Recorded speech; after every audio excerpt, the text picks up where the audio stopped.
Good afternoon. Police this morning said at least 39 people are confirmed dead in a high-speed rail collision last night.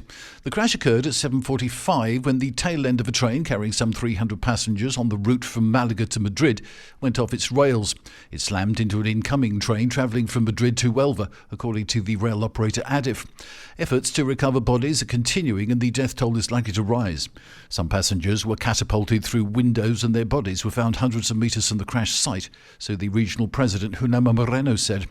The head of the second train, which was carrying nearly 200 passengers, took the brunt of the impact, so the Transport Minister Oscar Puente said. That collision knocked its first two carriages off the track and sent them plummeting down a 4-metre slope. The largest number of deaths occurred in those carriages.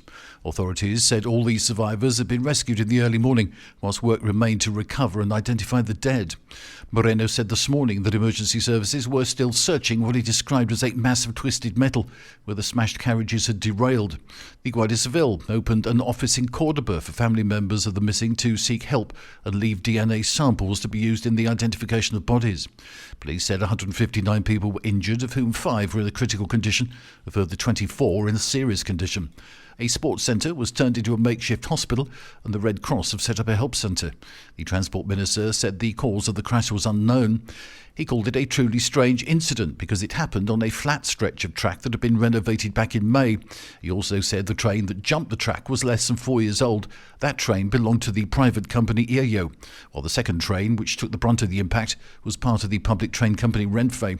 The Prime Minister will visit the site later today, his office said. The president of Renfe said he discarded the possibility that the incident happened due to excessive speed or human error.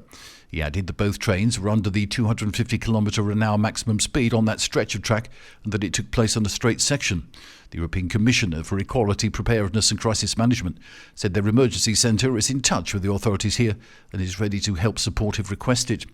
Meanwhile, the Andalusian Health Service has urged people to continue donating blood to help injured passengers.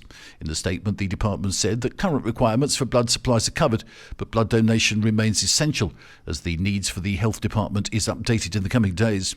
And Adif has announced the suspension of all high-speed train services between Madrid and Cordoba, Sevilla, Malaga and Huelva for at least the whole of today. Adif has set up a phone line 900 10 1020 to support the families of the victims and those injured in the accident. That's the latest from TRE. I'm Bob James.